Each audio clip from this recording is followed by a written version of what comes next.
ជម្រាបសួរបងប្អូនទាំងអស់គ្នាថ្ងៃនេះខ្ញុំសូមលើកយកចំណុចមួយនៃសៀវភៅបរិវត្តកម្ម Digital នៃការអប់រំបំណិនសតវត្សទី21និងកំណែទម្រង់វិធីសាស្ត្របង្រៀនរបស់ឯកឧត្តមបណ្ឌិតសុភាចារហងជួនរុន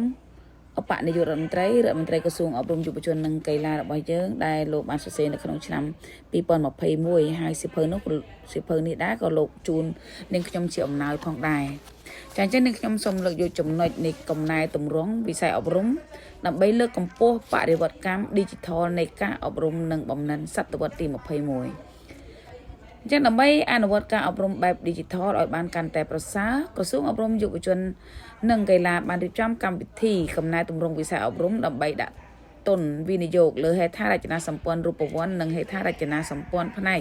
ទុនជាពិសេសការពង្រឹងការគ្រប់គ្រងសាលារៀនប្រកបដោយប្រសិទ្ធភាព SBM ការបង្កើតសាលាចំនួនថ្មី NGS ការធ្វើកំណែទម្រង់វិធីសាស្ត្របង្រៀនការកែលម្អបរិស្ថានសិក្សានិងការលើកកម្ពស់ការសិក្សាវិទ្យាសាស្ត្របច្ចេកវិទ្យាវិស្វកម្មនិងបំណិននិងគណិតវិទ្យាដែលគេហៅថា STEM ជាដើមដើម្បីឆ្លើយតបនឹងតម្រូវការធនធានមនុស្សផ្នែក Digital ក្រសួងអប់រំយុវជននិងកីឡាបានបង្កើតឲ្យមានសាលាចំនួនថ្មីដែលបញ្ចូលនៅកម្មវិធីសិក្សាវិទ្យាសាស្ត្របច្ចេកវិទ្យាវិស្វកម្មនិងគណិតវិទ្យា STEM និងការបណ្ដុះបណ្ដាលការសរសេរកូដរួមទាំងកម្មវិធីសិក្សាដែលជាជំនាញទន់ជាច្រើនទៀតដើម្បីឆ្លើយតបនឹងតម្រូវការជាក់ស្ដែងក្នុងសតវត្សទី21លើសពីនេះទៅទៀតក្រសួងក៏បានរៀបចំនៅការអប់រំចំណេះដឹងមូលដ្ឋានគ្រឹះសម្រាប់ការអប់រំដែលឆ្លើយតបទៅនឹងយុគសម័យបច្ចេកវិទ្យាតាមរយៈការធ្វើកំណែទម្រង់សាលារៀនកំណែទម្រង់ការបណ្ដុះបណ្ដាលគ្រូដោយធ្វើយ៉ាងណាឲ្យភាគីពាក់ព័ន្ធទាំងអស់មានសមត្ថភាពខ្ពស់ផ្នែកបច្ចេកវិទ្យាមុននឹងចែករំលែកបន្តទៅដល់សិស្សានុសិស្សដែលជាធនធានមនុស្សចំនួនថ្មីរបស់យើងដើម្បីចូលរួមក្នុងការប្រកួតប្រជែងក្នុងទីផ្សារការងារសិស្សានុសិស្សឬនិស្សិតដែលជាយុវជនចំនួនក្រោយមានឱកាសកាន់តែច្រើនក្នុងការសិក្សាឲ្យបានទូលំទូលាយពីបច្ចេកវិទ្យាលក្ខខណ្ឌនេះជាឱកាសក្នុងការទាញយកចំណេះដឹងដែលមាន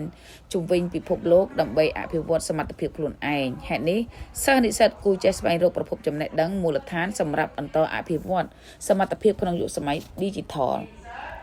ដើម្បីអនុវត្តចក្ខុវិស័យនេះដែលយកចិត្តទុកដាក់លើការផ្ដល់ការអប់រំប្រកបដោយគុណភាពនិងសាលារៀនសម្រាប់អនាគតក្រសួងបានបង្កើតសាលារៀនចំនួនថ្មីចំនួន11កន្លែង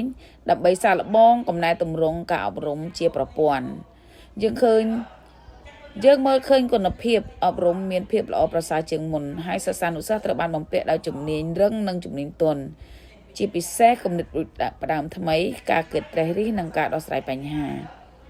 ក្រសួងអប់រំទៅតែបានជ្រើសរើសសាលារៀនចំនួន100បន្ថែមទៀតដើម្បីបង្កើតសាលារៀនគំរូកម្រិត2ដែលយើងអនុវត្តក្នុងគម្រោងការគ្រប់គ្រងសាលារៀនប្រកបដោយប្រសិទ្ធភាពទន្ទឹមនឹងនេះយើងក៏បានដាក់ចេញគោលដៅប្រែក្លាយសាលាធនធានចំនួន50ឲ្យទៅជាសាលាគំរូដែលគោលដៅរបស់យើងគឺការបង្កើតសាលារៀនឆ្លាតវៃសម្រាប់យុគសម័យ Digitalការលើកកម្ពស់ការអប់រំ Digital ទាមទារនៅបរិវត្តកម្មនៃប្រព័ន្ធ Ecology នៃការអប់រំ Digital ដូចជាការបង្កើតទំនាក់ទំនងរវាងការអប់រំ Digital នៅក្នុងសាលារៀនសិស្សគ្រូសកម្មភាពថ្នាក់រៀននិងកម្មវិធីសិក្សាការប្រើប្រាស់ប្រព័ន្ធគ្រប់គ្រងសាលារៀនដោយប្រើប្រាស់បច្ចេកវិទ្យាការរៀបចំការប្រកួតមនុស្សយន្តការតស៊ូមតិពិព័រណ៍វិទ្យាសាស្ត្រនិងបច្ចេកវិទ្យាការតម្រង់ទិសវិជ្ជាជីវៈការផ្សារភ្ជាប់ទៅនឹងអនុវិស័យឧត្តមសិក្សានិងការហាត់ការនៅក្នុងក្រុមហ៊ុនឯកជនតាមបទពិសោធន៍គម្រោងដែលអនុវត្តកន្លងមកការអប់រំបែប Digital ទាមទារនៅបុគ្គលិកលក្ខណៈខ្លាំងដូចជាការចេះធ្វើការជាក្រុមចំណេះដឹងខាងផ្នែកឧបករណ៍ Digital ការអប់រំបែប Digital មានគោលដៅប្រើប្រាស់បច្ចេកវិទ្យាដើម្បីដោះស្រាយបញ្ហាសេដ្ឋកិច្ចនិងសង្គមក្នុងបរិបទកម្មឧស្សាហកម្មទី4និងការបង្កើតក្រុងឆ្លាត Smart City និងអគារវៃឆ្លាតដែរគ្រូបង្រៀនដើរតួយ៉ាងសំខាន់ក្នុងបរិវត្តកម្ម Digital ក្នុងសម័យ Digital គឺត្រូវមានចំណេះដឹងបច្ចេកវិទ្យាចំណេះដឹងខ្លឹមសារបច្ចេកវិទ្យាចំណេះដឹងខ្លឹមសារមេរៀនចំណេះដឹងខ្លឹមសារគរុកោសល្យចំណេះដឹង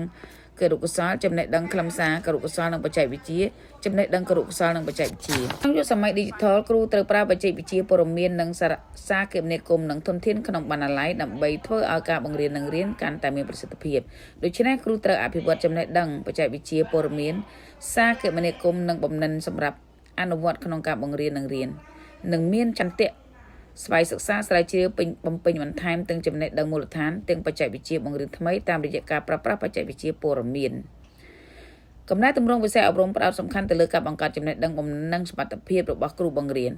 នគឺជាអ្នកអនុវត្តកំណែទម្រង់នៅក្នុងថ្នាក់រៀននិងជាអ្នកដឹកនាំក្នុងថ្នាក់រៀនគ្រូបង្រៀនគឺជាភ្នាក់ងារនៃការផ្លាស់ប្ដូរក្នុងយុគសម័យ Digital គ្រូត្រូវមានលក្ខណៈសម្បត្តិ5យ៉ាងមាននៅក្នុងស្តង់ដារវិជ្ជាជីវៈគ្រូបង្រៀនគឺទី1ចំណេះដឹងខ្លឹមសារមេរៀនរឹងមាំនិងមានវប្បធម៌ទូទៅទូលំទូលាយរួមទាំងចំណេះដឹងផ្នែកភាសាបរទេសដែរទី2បំណិនវិជ្ជាជីវៈជាពិសេសចំណេះដឹងខាងផ្នែកចិត្តវិទ្យានិងគរុកុសលរួមទាំងមានសមត្ថភាពក្នុងការស្រាវជ្រាវទី3ការអភិវឌ្ឍវិជ្ជាជីវៈជាប្រចាំដើម្បីមានបទពិសោធន៍វិជ្ជាជីវៈកាន់តែខ្លាំងក្លាឡើងទី4សិលធម៌វិជ្ជាជីវៈដើម្បីបង្កើតវប្បធម៌សាលារៀនវិជ្ជមាននិងផ្ដល់ឱកាសឲ្យសិស្សបានសិក្សារៀនសូត្រដើម្បីសម្រេចបានសក្តានុពលទី5បំណិន Digital និងការប្រើប្រាស់បច្ចេកវិទ្យាក្នុងការអនុវត្តទីសាស្ត្របង្រៀនដើម្បីអប់រំសិស្សឲ្យមានបំណិនសតវត្សទី21សរុបមកដើម្បីបណ្ដាធនធានមនុស្សសម្រាប់សតវត្សទី21គេត្រូវបណ្ដាលគ្រូដែលមានចំណេះដឹងបំណិននិងសមត្ថភាពសតវត្សទី21ចាដូច្នេះហើយសូមបងប្អូនទាំងអស់គ្នានៅពេលដែលឥឡូវនេះក្រសួងកំពុងតែបង្កើតនៅសាលារៀន Digital សាលា Digital ក៏ដូចជាapp Digital សម្រាប់ឲ្យកូនសិស្សានុសិស្សយើងចូលរៀនចាដើម្បីឲ្យទាន់នៅយុគសម័យសតវត្សទី21ដែលមានការផ្លាស់ប្ដូរឬការប្រែតម្រង់វិធីសាស្ត្របង្រៀនអ្នកបងប្អូនទាំងអស់គ្នាលោកគ្រូអ្នកគ្រូមេដាបេដាអាណាព្យាបាលសិស្សទាំងអស់គឺចូលរួមទាំងអស់គ្នាដើម្បីលើកកម្ពស់ការសិក្សាកូនរបស់យើងតាមបែប Digital នៅក្នុងសតវត្សទី21ចាកុំគិតថាការរៀនទៅតាមកុំព្យូទ័រទូរស័ព្ទនឹងវាធ្វើឲ្យក្មេងខូចភ្នែកឬក៏ធ្វើឲ្យក្មេងមានបញ្ហាផ្សេងដូច្នេះការរៀនការធ្វើអីក៏ដោយឲ្យតែមានការគ្រប់គ្រងបានត្រឹមត្រូវចានោះគឺជាការល្អប្រសើរចាអរគុណវីដេអូរបស់អ្នកខ្ញុំមានតែប៉ុណ្្នឹងឯងជម្រាបលា